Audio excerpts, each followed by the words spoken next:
다음으로 측정과 척도에 대해서 알아보도록 하겠습니다. 측정이란 인간이나 사물의 특성을 구체화하기 위하여 수를 부여하는 절차를 말합니다. 경험의 세계와 논리의 세계를 연결시켜주는 한 수단이라고 볼 수 있고요. 쉽게 말해서 숫자를 배정하는 것입니다.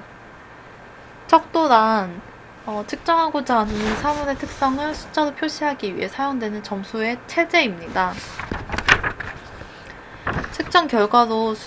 측정 결과는 숫자로 표시되지만 같은 숫자라 할지라도 어떤 척도에 의해서 표현된 숫자이냐에 따라서 각각의 측정치에 적용할 수 있는 통계 방법이 제한을 받고 상이한 해석이 나올 수 있습니다.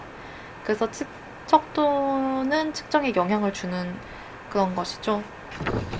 측정의 종류에는 크게 세 가지로 본질 측정, 유도 측정, 임의 측정이 있고요.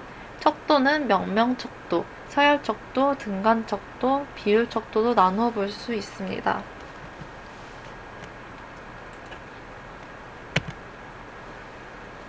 측정의 종류를 자세히 살펴보면 측정의 종류는 앞에서 말했듯이 본질 측정, 유도 측정, 임의 측정이 있습니다.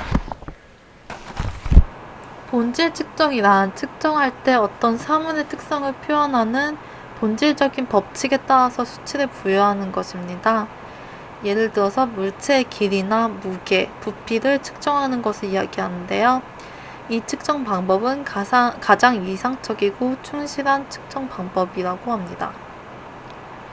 유도 측정은 사물의 특성을 다른 특성과 관련시키는 규정이나 법칙에 의해서 측정의 의미가 나타나도록 하는 것인데요. 예를 들어서 밀도는 물질의 부피와 질량의 비율로 정의되는 것이죠. 이런 정의를 사용하여서 측정의 의미가 나타나도록 하는 것입니다.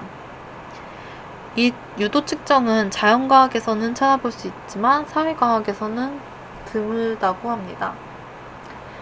임의 측정은 사물의 특성을 조작적 정의에 의한 척도로 측정하는 것인데요. 어떤 사물의 특성과 그 특정값 간에 관계가 있다고 가정을 하고 측정을 하는 것을 말합니다. 객관적인 사실보다는 조작적 정의라는 어떤 이론적 근거에 가정하고 의존한다는 점이 특징이 있습니다. 사회과학에서 하고 있는 대부분의 측정이 바로 임의 측정이라고 할 수 있는데요. 예를 들어서 IQ 검사와 수능 시험 같은 것이 있습니다. 다음으로 척도에 대해서 척도의 종류를 자세히 알아보도록 하겠습니다. 척도는 네 가지로 나누어 볼 수 있는데 먼저 명명 척도는 단지 개별 단위로 구분하는 분류 체제를 이야기합니다.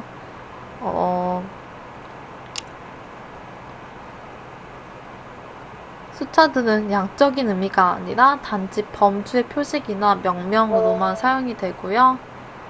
가감승제 등 수리적 계산이 무의미한 척도입니다.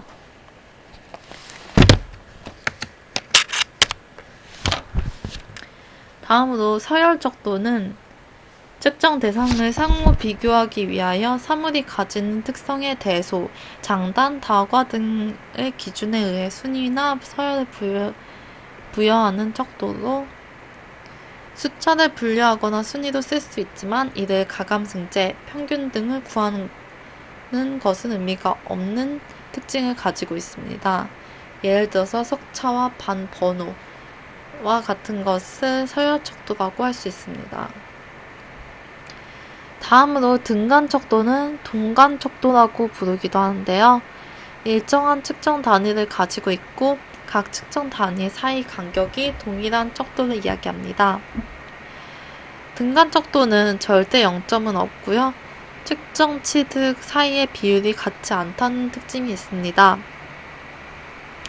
예를 들어서 온도는 섭씨 20도가 10도보다 2배 더 뜨거운 것이 아니니까 비율이 같지 않는 거고요. 0도는 온도가 없음을 의미하는 것이 아니죠. 그러므로 0도를 절대 0점으로 볼 수는 없습니다. 절대 0 점은 없다고 볼 수 있죠. 다음으로 비율적도는 명명, 서열, 등간 척도의 조건을 모두 만족하는 척도인데요. 절대 0점과 숫자 사이에 비율성이 있고요.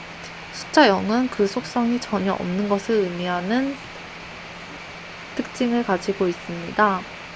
이 비율 척도의 예시에는 길이, 무게, 시간 등이 있습니다.